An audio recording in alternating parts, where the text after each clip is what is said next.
북쪽의 이스라엘의 초대 왕은 여로보암이 북쪽의 초대 왕입니다. 이 여로보암이 베델과 단에 금송아지 우상을 세워놓고 그곳에 분향을 하고 있을 때 유다에서 올라온 하나님의 사람이 제단을 향해서 소리쳤습니다. 제단이 무너질 것이다 이렇게 소리를 쳤죠. 그리고 다윗의 왕조 중에서 다윗의 아들 중에서 요시아라는 아들이 나올 것인데 그 아들이 지금 분향하고 있는 제사장들을 제물로 바칠 것이고 그리고 그 제단에서 사람의 뼈를 불사를 것이다 이렇게 예언을 했습니다. 다윗의 아들이 다윗의 자손 중에서 요시아라는 아들이 이런 일을 할 것이라고 했기 때문에 북쪽 이스라엘은 완전히 멸망당한다 이렇게 예언한 것입니다. 이 말을 들은 여로보암이 어떻게 하죠? 저 사람을 잡으라고 손을 내밀었는데 그 손이 갑자기 말라버렸습니다. 그리고 제단이 갈라지고 제단에 있던 재가 아래로 쏟아져 버렸습니다. 이렇게 되자 여로보암은 자신의 손을 다시 회복시켜달라고 하나님의 사람에게 기도를 구했습니다. 하나님의 사람이 기도하니까 그 여로보암 왕의 손이 다시 회복되었습니다. 북쪽 왕이 제사 드릴 때, 분향 드릴 때 이런 일이 있었기 때문에 많은 사람들이 이 일을 목격했겠죠. 베델에서 이런 일이 있었는데 베델에 나이가 많은 한 선지자가 살고 있었습니다. 그 아들들이 제단에서 어떤 일이 있었는지 다 목격을 했습니다. 이런 모든 것을 다 본 그런 아들들이 아버지에게 자신들이 본 일에 대해서 말씀을 드렸습니다. 그리고 그 하나님의 사람이 왕에게, 여로보암 왕에게 한 말도 말씀을 드렸죠. 여로보암의 왕이 그 하나님의 사람에게 이제 우리 집에 가서 좀 먹고 마시고 쉬자. 그렇게 나하고 같이 쉬면 집의 절반을 주겠다. 나라의 절반을 주겠다. 이런 말을 했는데 그 하나님의 사람이 떡도 먹지 않고 물도 마시지 않겠다. 그리고 오던 길로 다시 돌아가지 않겠다고 하죠. 왜 그런가 하면 하나님께서 그렇게 하지 말라고 말씀하셨기 때문에 그렇게 할 수 없다고 하면서 다른 길로 돌아갔다는 이야기를 다 아버지께 말씀을 드렸습니다.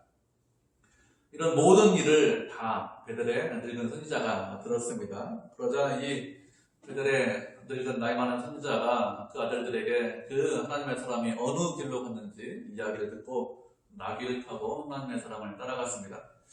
그러면 이 베델의 나이 많은 선지자가 이 하나님의 사람을 따라간 이유가 무엇일까요? 이 선지자가 하나님의 사람을, 유다 사람을 따라가가지고 결국에는 이 유다 사람이 죽죠. 말씀을 읽어보면.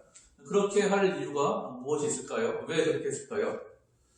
베델의 선지자가 하나님의 사람을 따라간 이유를 성경에서는 정확하게 설명하고 있지 않습니다. 그래서 무슨 이유 때문에 따라가는지 우리가 명확하게 알지는 못합니다. 그렇지만 우리가 몇 가지를 좀 생각해 볼 수가 있습니다. 이 베델의 선지자가 하나님의 사람, 유다 사람을 따라간 이유가 무엇인가 하면 자신의 이익 때문에 따라갔을 것이다 이렇게 우리가 추정할 수 있습니다.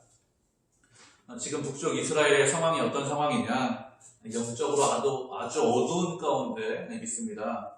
상황이 상당히 안 좋아요. 단과 베델의 금송아지 우상을 세워놓고 그 금송아지가 하나님이라고 하면서 그 금송아지를 섬기고 있는 그 금송아지 앞에서 왕과 백성들이 분향을 드리고 있는 그런 상황입니다. 그리고 원하면 누구든지 제사장이 될 수 있습니다.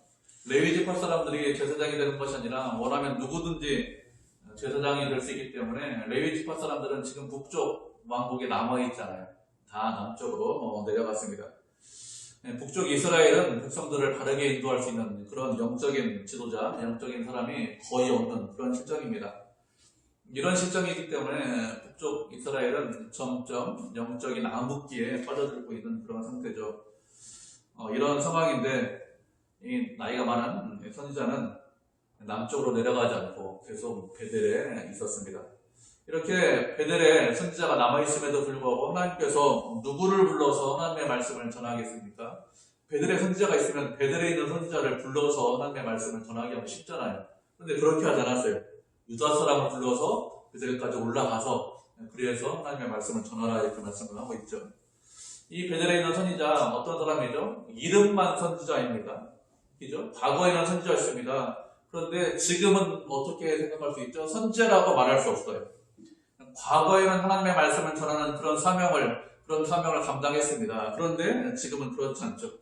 이런 상황에서 영적인 암흑기에서 이 선지자가 사람을 따라간 것입니다.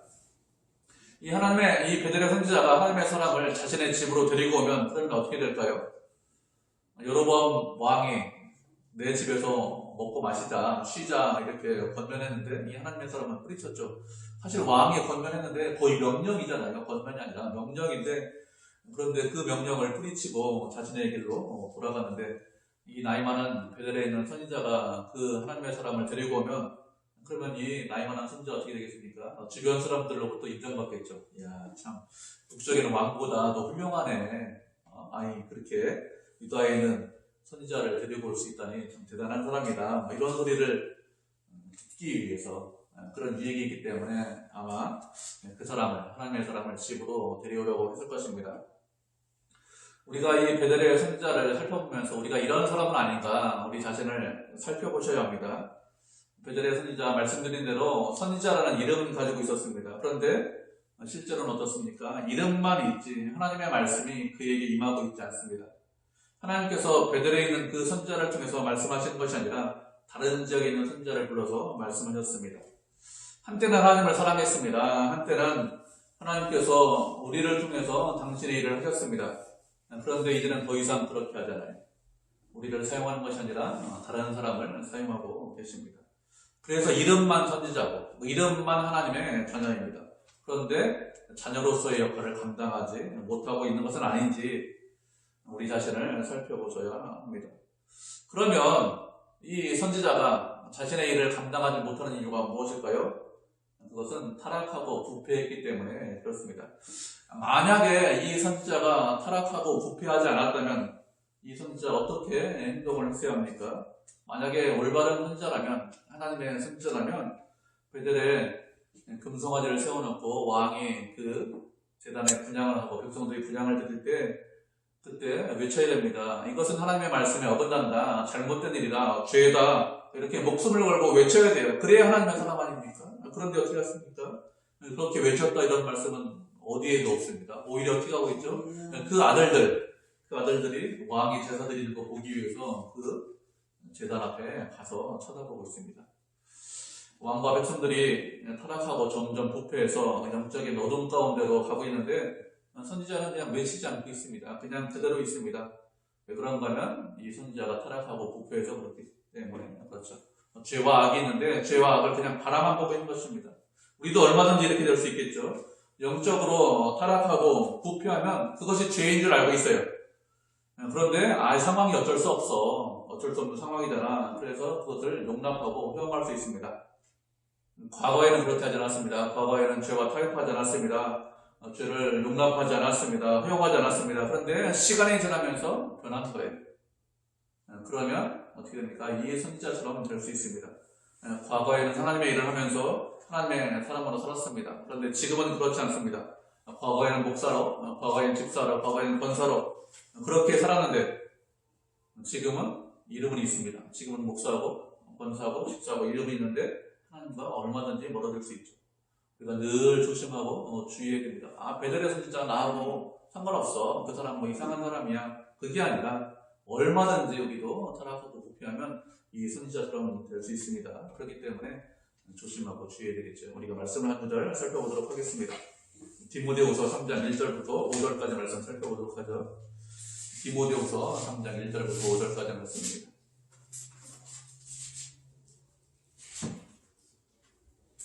한 절씩 교독하고 마지막 절 합독하도록 하겠습니다. 디모데후서 3장입니다. 디모데전서 이렇게 있습니다. 디모데후서 3장 1절부터 5절, 3장 1절 먼저 읽겠습니다. 너는 이것을 알라. 말세에 고통하는 때가 이르러 사람들이 자기를 사랑하며 돈을 사랑하며 자랑하며 교만하며 비방하며 공물을 거역하며 감사하지 아니하며 거룩하지 아니하며 무정하며 원통함을 풀지 아니하며 모함하며 절제하지 못하며 사랑하며 선한 것을 좋아하지 아니하며 대신하며 조급하며 자만하며 쾌락을 사랑하기를 하나님 사랑하는 것보다 귀하며 5절 같이 읽겠습니다. 경건의 모양은 있으나 경건의 능력은 부인하니 이 같은 자들에게서 내가 돌아. 아멘. 지금 우리가 살고 있는 세상이 말세인데 말세는 고통하는 때다 이렇게 말씀하고 있죠. 어렵고 힘든 때다 이렇게 말씀을 하고 있죠. 왜 어렵고 힘들고 고통하느냐? 그것은 사람들이 자기를 사랑하기 때문에 그렇다고 했습니다. 하나님께서 우리에게 말씀하시기를 하나님을 사랑하고 이웃을 사랑해라 이렇게 말씀하셨는데 말세는 누구를 사랑한다고요? 나 자신을 사랑합니다. 자기를 사랑하고 돈을 사랑하고 자랑하고 교만하고 부모에게 거역합니다. 감사하지 않고 거룩하지 않습니다. 또 무정하고 원통하고 절제하지 못하죠. 산악적 선한 것을 좋아하지 않습니다. 선한 것을 좋아하는 것이 아니라 무엇을 좋아합니까? 악한 것을 좋아합니다. 배신하고 자만합니다. 그리고 쾌락을 사랑합니다. 쾌락을 사랑하는데 무엇보다 더 사랑합니까? 하나님을 사랑하는 것보다 쾌락을 사랑하는 것을 훨씬 더 좋아하죠. 쾌락을 더 사랑합니다. 말씀에 순종하는 것보다 그래 뭘 말씀에 순종해 편하게 즐기면서 인생 사는 것이 더 중요하지 이렇게 생각하는 그런 세대라는 것입니다. 이런 사람들 어떤 사람들이라고 했습니까? 이런 사람들은 경건의 모양은 있지만 경건의 능력은 부인하는 사람들이라고 했습니다. 겉으로는 예수 믿는 사람처럼 행동합니다. 겉으로는 그렇게 크리스천이라고 그렇게 사람들이 부르고 있습니다. 주일마다 예배 드립니다. 그렇지만 경건의 능력은 부인하고 있어요. 경건의 능력을 부인한다는 것은 거룩하게 사는 것, 경건하게 사는 것이 아무런 힘도 없고 능력이 없다고 생각하는 것이죠. 그래서 거룩하게 살려고 하지 않습니다. 경건하게 살려고 하지 않습니다. 세상의 풍조와 풍파를 따라서 즐기면서 살겠다 이렇게 생각하는 사람은 누구라고요? 이런 사람들이 경건의 능력을 부인하는 사람들입니다. 이런 사람들에게서 돌아서라 이렇게 말씀하셨습니다. 경건의 모양은 있지만 능력을 부인하는 사람들, 그런 사람들에게 돌아서라 이렇게 말씀하셨습니다. 우리가 이 베델의 선지자처럼 되지 않으려면 이렇게 경건의 모양만 있는 그곳에서 돌아서야 됩니다. 그래서 하나님 보시기에 합당한 자리까지 가야 되겠죠. 하나님께서 저희들에게 거룩하라고 말씀하셨기 때문에 저도 거룩하겠습니다. 세상의 풍조와 풍파를 따라가지 않겠습니다. 하나님을 믿고 의지하겠습니다. 하나님만이 우리의 소망입니다. 이렇게 하면서 믿음의 자리에 서야 합니다. 그러면 하나님께서 은혜를 베풀어 주십니다. 세상은 고통해도, 세상은 힘들어도 그렇지만 얼마든지 우리가 세상을 이길 수 있습니다. 그런데 그런 자리에서 돌아서지 못하면 그러면 베델의 어리석은 선지자와 같이 그런 늙은 선지자와 같이 되는 것이죠. 하나님의 영광을 위해서 사는 것이 아니라 무엇을 위해서 삽니까? 자기 자신의 유익을 위해서 사는 자가 되죠. 선지자인데 그래요. 목사인데 그렇다는 뜻입니다. 하나님의 영광을 위해서 사는 것이 아니라 자기 자신을 위해서 사는 것이죠. 우리는 어떻게 됩니까? 시간이 지나면 지날수록 하나님을 더 많이 사랑하고 주님을 더 많이 가까이 해야 됩니다. 주님을 가까이 하면 그러면 하나님께서도 우리를 가까이 하신다고 했습니다. 하나님을 더 많이 사랑하고 더 닮아가려고 해야 됩니다. 시간이 가면 갈수록 어떻게 되죠? 우리의 잘못과 죄악이 더 잘 보여야 돼요. 그리고 그런 잘못과 죄를 점점 더 버리려고 해야 됩니다. 그래야 그것이 돌이키는 거죠. 그래야 하나님 보시기에 합당한 사람이 되는 것입니다. 그렇지 않으면 어떻게 되죠? 과거, 한때 우리가 하나님과 같이 일했습니다. 하나님께서 은혜 베풀어 주셨습니다. 하나님과 함께하고 하나님과 같이 일한 것, 그것이 추억이 되고 그것이 과거가 돼요. 그러면 그것만큼 어리석은 것이 없습니다. 지금은 하나님과 멀어졌어요. 그래서 옛날 노래만 부르는 거죠. 과거에 그렇게 했습니다. 어떻게 된 거죠? 믿음이 점점 퇴보하고 있는 것입니다. 어리석은 자가 되는 것이죠. 이렇게 되지 않도록 늘 조심하고 주의하셔야 됩니다. 그들의 나이가 많은 선지자가 하나님의 사람을 뒤따라가서 상수리나무 아래서 쉬고 있는 그 하나님의 사람을 만나게 되었습니다. 그리고 당신이 유다에서 올라온 그 선지자가 맞느냐, 하나님의 사람이 맞느냐 이렇게 물어봤죠. 그러니까 쉬고 있던 하나님의 사람이 내가 맞다 이렇게 하죠. 그러니까 떡도 같이 마시고 물도 같이 떡도 먹고 물도 마시면서 좀 우리 집에서 쉬자라고 합니다. 하나님의 사람이 무엇이라고 대답하죠? 당신과 함께 돌아가지 않겠다. 당신과 함께 들어가지 않겠다. 떡도 물도 먹고 마시지 않겠다 이렇게 이야기합니다. 왜요? 하나님께서 그렇게 하지 말라 이렇게 말씀하셨기 때문에 나는 그렇게 할 수 없다. 말씀에 순종하겠다 이렇게 대답합니다. 참 대답을 잘했어요. 당연히 이렇게 해야 되겠죠. 그런데 이 베델의 나이 많은 선지자가 무엇이라고 합니까? 하나님의 말씀이 내게 임했는데 나도 당신과 같은 선지자인데 하나님의 천사가 나한테 임해서 말했는데 그 천사가 말하기를 당신을 집으로 데려가서 떡도 먹이고 물도 마시고 좀 쉬게 하라고 했으니 그러니 같이 가서 쉬자 이렇게 이야기합니다. 이 베델의 늙은 선지자 뭐라고 했습니까? 거짓말하는 거예요. 거짓말로 하나님의 말씀이 천사가 하나님의 말씀을 전했다 이렇게 거짓말하는 것입니다. 그러자 이 하나님의 사람이 유다 사람이 어떻게 합니까? 이 베델의 선지자의 거짓말을 그냥 믿었습니다. 하나님의 사람이 그 거짓말을 믿은 이유가 무엇일까요? 아마 나도 선지자야 이런 말을 했고, 그리고 천사가 와서 이런 말씀을 전했어. 그러니까 하나님의 예언을 내가 들었으니까, 하나님의 음성을 들었으니까 같이 가자 이렇게 해서 의심하지 않고 쉽게 믿은 것 같습니다. 세상 사람들이 예수 믿는 우리를 그런 속이는 방법이 무엇이죠? 뭐라고 합니까? 나도 예수 믿는다 이렇게 하면서 속입니다. 그러면 속는 사람이 꽤 많아요. 보통 이 정직한 크리스찬들, 보통 여러분처럼 정직하신 분들은 거짓말 하지 않으려고 합니다. 내가 거짓말 하지 않기 때문에 어떻게 하죠? 상대방도 거짓말 하지 않겠지, 보통 이렇게 생각합니다. 그래서 예수 믿는다는 말을 하면 그러면 쉽게 마음을 열어주죠. 그래서 사기꾼들이 어떻게 합니까? 그것을 이용하려고 합니다. 우리를 속이려고 하죠. 세상에서는 우리를 속이려고 하는 사람들이 많이 있습니다. 그렇게 말씀을 하는 분들을 살펴보도록 하겠습니다. 에베소서 4장 13절, 14절 말씀 살펴보도록 하죠. 에베소서 4장 13절, 14절입니다.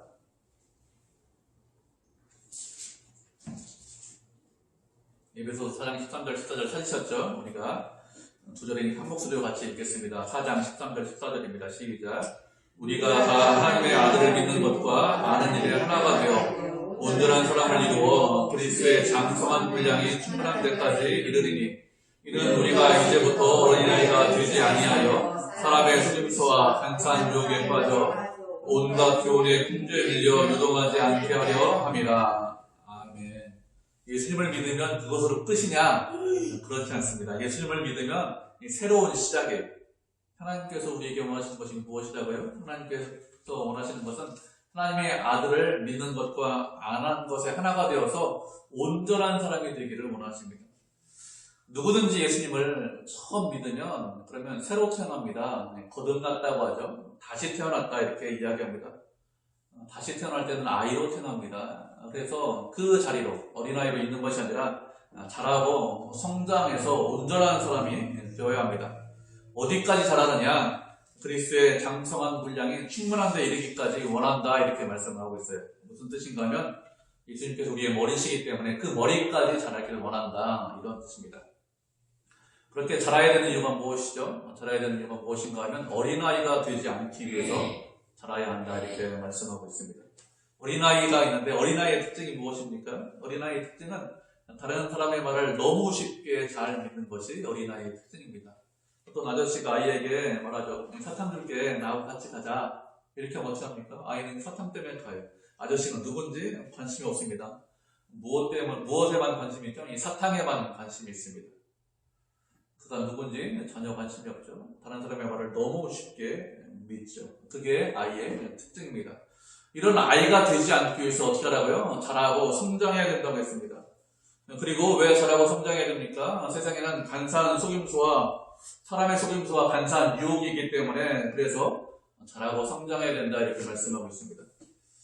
사람들이 언제나 정직하냐? 그렇지 않죠. 언제나 정직하면 무슨 문제가 있겠습니까? 아무런 문제가 없습니다. 정직할 때도 있고 정직하지 않을 때도 있습니다. 정직한 것과 정직하지 않은 것이 섞여 있습니다. 그것을 잘 분별할 필요가 있죠. 분별할 필요가 있는데 분별하기 위해서 필요한 것이 무엇입니까? 자라고 성장해야 분별할 수 있습니다. 그것이 거짓인지 참인지 성장해야 분별되지, 그렇지 않으면 분별되지 않습니다. 간사한 유혹이 있다고 했습니다. 간사한 유혹이라는 것은 이런저런 일을 하면 그럼 너에게 유익이 있고 이런저런 일을 하면 너한테 이익이 있다 이렇게 유혹을 하는 것을 말합니다. 실제로 그런 일을 하면 이익이 없느냐, 유익하지 않느냐? 있어요. 유익이 없으면 절대 넘어갈 일이 없죠. 실제로 유익이 있기 때문에, 이익이 있기 때문에 넘어갑니다. 그런데 유익이 있고 이익으로 끝나느냐? 그렇지 않죠. 유혹에 넘어가면 결국에는 멸망의 길로, 결국에는 사망의 길로 갈 수밖에 없습니다. 세상은 우리에게 생명을 주지 못합니다. 세상에 줄 수 있는 것은 사망이고 고통이고 결국엔 멸망밖에 없습니다. 이런 유혹과 시험에 빠지지 않기 위해서 어떻게 된다고요? 그냥 그 자리에 있는 것이 아니라 자라고 성장해야 된다 이렇게 말씀하셨습니다. 또 세상에는 온갖 돈과 풍조가 있습니다. 이런 세상에 온갖 돈과 풍조에 휩쓸릴 수 있습니다. 세상의 풍조에 휩쓸리면 그러면 굳건한 믿음을 가질 수 없습니다. 여러분 유튜브 많이 보시면 좋은 거 보시면 상관없는데 이상한 거 보시면 믿음이 흔들려요. 이상한 거 보실 게 없습니다. 아닐 것 같은데 그렇습니다. 그것 때문에 하나님의 나라를 기억하지 않아요. 하나님을 생각하지 않습니다. 믿음으로 살 수 없습니다. 왜요? 세상에 이상한 풍조, 이상한 사상이 들어오기 때문에 그렇습니다. 그렇게 되지 않기 위해서 어떻게 됩니까? 자라고 성장해야 된다고 했습니다. 어디까지 자라고 성장한다고요? 그리스도의 장성한 분량이 충분한 데까지 자라고 성장해야 된다. 예수 그리스도가 우리의 머리이기 때문에 그만큼 우리의 머리만큼 자라고 성장해야 된다. 이렇게 말씀하고 있습니다. 하나님의 사람은 속임수가 있었는데 속임수가 있다는 것을 생각하지 못했습니다. 이 베드레 선지자 얼마든지 나를 속일 수 있다, 거짓말할 수 있다 이렇게 생각해야 되는데 이 사람은 늙은 선지자고 아마 하나님의 사람, 유다 사람은 젊은 사람인 것 같아요. 늙었다 표현하지 않기 때문에 그래서 속았습니다. 선지자라고 했기 때문에. 그리고 천사를 들먹이면서 하나님의 계시를 내가 받았다, 하나님의 음성을 들었다 이렇게 했기 때문에 의심하지 않았습니다. 세상에 보면 이런 사람들이 많이 있습니다. 선지자라고 하면서, 목사라고 하면서 이런 사람들이 꽤 많이 있어요. 성경을 하나님의 말씀이 아니라고 하는 사람들이 꽤 많이 있습니다. 어떤 사람들이 성경이 하나님의 말씀이 아니라고 주장을 하는가 하면 세상 사람들이 이렇게 주장을 하면 얼마든지 우리가 이해할 수 있죠. 하나님을 알지 못하기 때문에, 하나님의 말씀, 성경도 알지 못하기 때문에 무슨 지어낸 이야기지 그게 하나님의 말씀이야 이렇게 하면 그래 당신이 잘 모르니까 그렇게 이야기할 수 있지 이렇게 이해할 수 있는데, 그런데 누가 이런 이야기를 합니까? 신학교에서 성경을 많이 배웠다는 사람들이 이렇게 합니다. 보통 이런 사람들을 누구라고 하는가 하면 자유주의 신학자라고 합니다. 성경을 많이 배우고 연구했어요. 학교에서, 대학교에서 박사학위도 받았습니다. 그런데 이런 사람들 중에서 많은 사람들이 성경이 하나님의 말씀이 아닙니다 이렇게 주장하는 사람들이 꽤 많이 있습니다. 모든 말씀이 하나님의 말씀이 아니다 이렇게 주장하면 이야기가 안 되잖아요. 말이 안 되니까 하나님의 말씀이 있기도 하고 아닌 것도 있어 이렇게. 학교에서 이렇게 주장을 하니까 학교에서 배운 목회자들이 가서 학교에서 배우잖아요. 신학교에서 그렇게 배우고 교회에서 어떻게 합니까? 그렇게 주장하고 그렇게 설교합니다. 목회자가 그런 말을 하니까, 목사가 그런 말을 하니까 그냥 많은 성도들이 그래 그럴 수 있지 하면서 그냥 넘어갑니다. 하나님의 사람이 베드레 선지자가 거짓말을 하는 것 의심하지 않고 그냥 넘어갔듯이 목사가 그런 식으로 설교 가르치니까 교회에서 성도들이 그냥 의심하지 않고 넘어갑니다. 그렇게 의심하지 않고 넘어가면 그러면 문제가 무엇이 문제가 될까요? 그렇게 되면 여러분 본인의 신앙이 문제가 됩니다. 잘못 전한 목사도 문제가 되겠죠. 그렇지만 목회자가 본인의 신앙을 책임질까요? 제가 여러분 신앙 책임집니까? 물론 일부는 책임집니다. 그럼 최종적인 책임은 누가 책임져야 되죠? 스스로, 여러분 스스로 책임지셔야 됩니다. 제 신앙은 제가 책임지고 여러분의 신앙은 여러분이 책임지는 거예요. 그래서 어떻게 됩니까? 그 말씀이 하나님의 말씀인지 말씀이 아닌지 분별할 수 있어야 됩니다. 분별해야, 그래야 거짓과 속임수에 넘어가지 않아요. 무엇으로 분별할 수 있습니까? 결국에는 성경으로 분별해야 돼요. 다른 것으로 분별할 수 있는 방법이 없습니다. 하나님의 말씀, 우리가 가지고 있는 기록된 성경 말씀을 가지고 분별해야지 다른 것으로 분별할 수 있는 방법이 없죠. 그렇기 때문에 잘 분별하기 위해서는 어떻게 됩니까? 말씀을 잘 알고 있어야 돼요. 말씀을 모르시면 분별하지 못하고 판단할 수 없습니다. 말씀을 잘 모르시면 그러면 거짓을 이야기해도 그러려니 하고서 그냥 넘어갈 수밖에 없죠. 그런데 요즘 이단은 어떻게 합니까? 요즘 이단은 상당히 세가지고 말씀 가지고 가요. 세상에는 지식 가지고 보는 것이 아니라 말씀 가지고 또 미혹하려고 합니다. 그렇기 때문에 정말로 말씀을 잘 알아야 되고 잘 판단해야 됩니다. 하나님의 말씀을 잘 알기 위해서는 성경 말씀을 읽으실 때 앞뒤 문맥을 잘 포함해서 읽으셔야 됩니다. 여러 번 그 말씀을 읽어보시고 이 말씀이 무슨 뜻이냐, 무슨 의미로 이런 말씀을 하셨을까 이렇게 쭉 계속해서 앞뒤 문맥을 같이 읽으셔야 됩니다. 그래야 잘 이해할 수 있습니다. 그렇지 않고 단순하게 A는 B고 B는 C이기 때문에 A는 C다 이렇게 이야기하면 그것은 잘못된 방법입니다. 신천지가 이렇게 하죠. 말씀 C는 다 말씀이다 이렇게 이야기하고 뭐는 뭐다 이렇게 이야기합니다. 말씀 가지고 그런 식으로 이야기하죠. 성령 피면서. 그런데 속임수예요. 이단도 성령을 이용하고 성령한 천사로 가장해서 우리를 사탄이 유혹할 수 있습니다. 그렇기 때문에 말씀을 잘 알기 위해서는 여러 번 성경을 읽으셔야 되고 앞뒤 문맥을 살펴보면서 이런 의미로 말씀하셨구나 이런 것들을 잘 읽으셔야 그래야 그것이 옳은 것인지 아니면 그렇지 않은 것인지 분별할 수 있습니다. 하나님께서 베델의 선지자에게 이런저런 말씀하셨다는 것을 하나님의 사람, 유다 사람이 믿었습니다. 그런데 하나님께서 그 하나님의 사람에게 왕 앞에 가서 예언해라 이렇게 말씀하셨고, 그리고 너는 먹지 말고 마시지 말고 왔던 길로 다시 돌아가지 말라 이렇게 말씀하셨죠. 그래서 예언의 말씀을 대로 잘 했어요. 그리고 먹지도 않았습니다. 그리고 오던 길로 다시 돌아가지 않았습니다. 그러면 이제 내가 먹고 마셔도 된다. 너 고생했으니까, 너 왕 앞에서 참 잘했으니까 좀 쳐도 된다. 이렇게 말씀하실 거면 누구한테 말씀하셔야 됩니까? 그 하나님의 사람에게 말씀하셔야 돼요. 유다 사람에게 말씀하셔야 됩니다. 다른 사람에게 말씀하시는 것이 아니라 그 사람에게 말씀하셔야 됩니다. 본인이 직접 그 말씀을 들어야 돼요. 그런데 본인에게 말씀하지 않고 하나님께서 누구에게 말씀하셨다고 하는 거예요? 다른 사람에게 말씀을 했다는 거예요. 다른 사람에게 그런 소리를 했다는데 그 소리를 믿었습니다. 처음 들은 하나님의 음성은 확실한 하나님의 음성이죠. 그런데 다른 사람을 통해서 들은 음성은 확실한 음성이 아닙니다. 그런데 의심하지 않았습니다. 만약에 그 베델의 선지자의 말이 사실이라면 그러면 어떻게 해야 될까요? 어떻게 해야 그 말이 사실인지 아닌지 확인할 수 있습니까? 우리가 지난 시간에 살펴보았죠. 하나님의 말씀에 대해서 어떤 사람이 이 말이 하나님의 말이다, 하나님께서 말씀하셨다 이렇게 말하면 어떻게 해야 그것이 하나님의 말씀으로 될 수 있다고 했습니까? 증언이 있어야 되고 이루어져야 된다고 했습니다. 확실한 증거가 있어야 그것이 하나님의 말씀이지, 확실한 증거가 없으면 그러면 너 두려워하지 말아라 이렇게 말씀하셨잖아요. 그렇기 때문에 확실한 증거가 있어야 그래야 그것이 하나님의 말씀이다 이렇게 이해를 해야 되는데, 이 하나님의 사람 베델의 선지자가 천사가 나와서 이야기를 했다 이렇게 했는데 그래 뭐 증거가 있느냐 이렇게 물어봤습니까? 안 물어봤죠. 베델의 선지자 그래 내가 이런 증거를 가지고 있다 이렇게 증거를 내놨나요?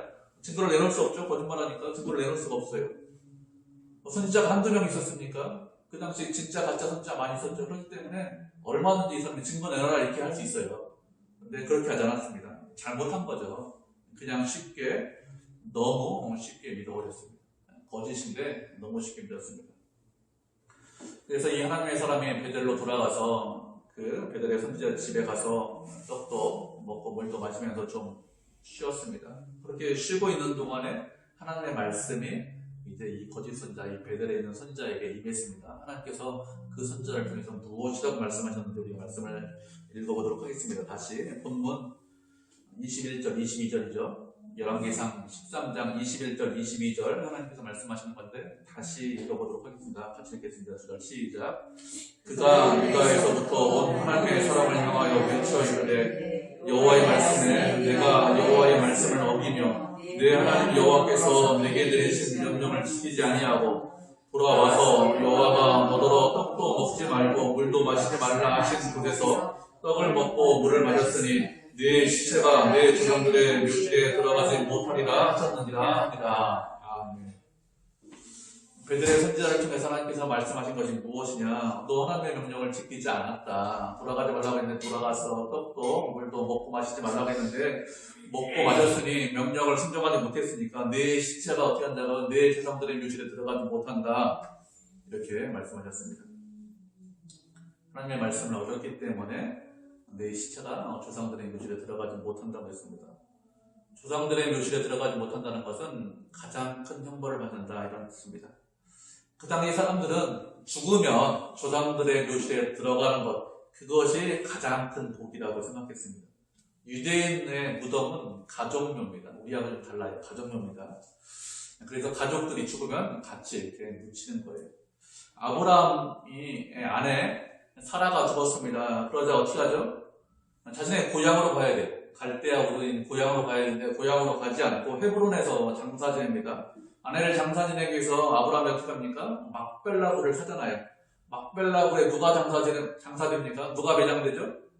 처음에는 아브라함의 아내 사라가 매장됩니다. 그 후에는 누가 매장됩니까? 아브라함이 매장돼요. 그 외에는 누가 매장됩니까? 아브라함의 자녀인 이삭과 리브가, 아내 리브가가 매장되고, 그 외에는 누가 매장되죠? 야곱이 매장되고, 야곱의 아내인 레아가 매장됩니다. 그렇기 때문에 유대인의 무덤은 가족묘예요. 막별로에 다 그렇게 매장됩니다. 이런 가족묘에 들어가지 못한다는 것입니다. 그 당시 사람들의 생각으로 가장 불행한 일이다. 이렇게 생각했어요. 조상들과 같이 지내야 조상들이 하나님을 만날 수 있기 때문에, 그래서 가족묘에 들어가야 되는데 그렇게 들어가지 못하기 때문에 불행한 사람으로 취급받았습니다. 하나님의 사람이 이렇게 된다는 거예요. 왜 이렇게 된다고 말씀하셨습니까? 말씀에 순종하지 않았기 때문에 이렇게 된다는 것입니다. 이런 일이 있다는 것은 이 사람에게 참 불행한 사건입니다. 잠깐 실수한 거잖아요. 큰 실수한 거 아닙니다. 잠깐 실수했는데 아주 큰 불행이 찾아왔습니다. 그래서 결국에 어떻게 되었습니까? 이 말을 듣고 정신을 차렸겠죠. 깜짝 놀라가지고 이제 다시 나귀를 타고 돌아가는데 사자가 나와서 그를 죽였다고 했습니다. 근데 그 사자가 어떻게 하고 있습니까? 그 사자가 하나님의 사람을 죽였는데 그를 먹지 않았다고 했습니다. 나귀가 옆에 있는데 그 나귀도 먹지 않고 그냥 그대로 있었다고 했습니다. 뒤에 사람이 죽어 있습니다. 죽어 있는데 사자가 죽였는데 나귀가 그 옆에 있고 사자도 그 옆에 있어요. 왜요?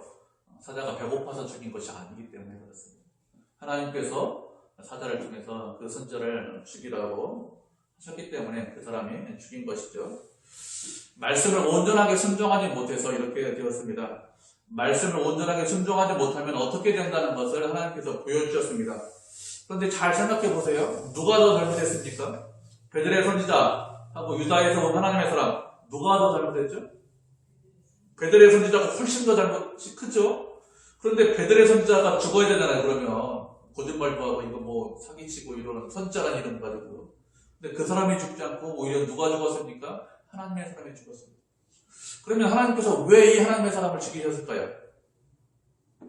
하나님께서 이렇게 하신 것은 잠깐 실수하고 잠깐 잘못해서 온전히 하나님의 말씀에 순종하지 못한 이 선지자를 죽이셨다면, 그러면 북쪽 이스라엘을 어떻게 하실까요? 하나님의 말씀을 어기고 금송아지 우상을 섬기고 있는 여로보암 어떻게 하실까요? 잠깐 실수한 이 사람도 심판하셨기 때문에 북쪽의 왕 여로보암 반드시 심판하시겠죠. 그리고 하나님의 말씀에 순종하지 않고 금송아지 앞에서 분향 드리고 제사 드리고 있는 이스라엘 백성들 어떻게 하십니까? 그 백성들도 반드시 심판하실 것입니다. 이것을 말씀하기 위해서 선지자를 심판하신 것입니다. 선지자가 잘못했죠. 잠깐 실수했습니다. 얼마든지 용서하실 수 있습니다. 그렇지만 그를 용서하는 것보다 더 중요한 것이 무엇일까요?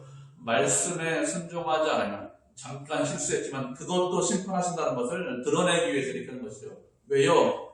이스라엘 사회, 북쪽 이스라엘 국가에 이것이 더 필요하고 중요했기 때문에 이렇게 하시는 것입니다.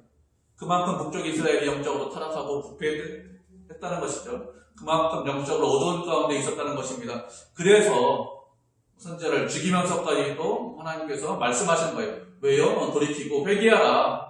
죄 가운데 있으면 결국에는 멸망당하고 죄 가운데 있으면 결국에는 가장 불행한 일을 당할 것이니 그러니 돌이키고 회개하라. 이런 말씀을 하기 위해서 그래서 선지자를 죽인 것입니다.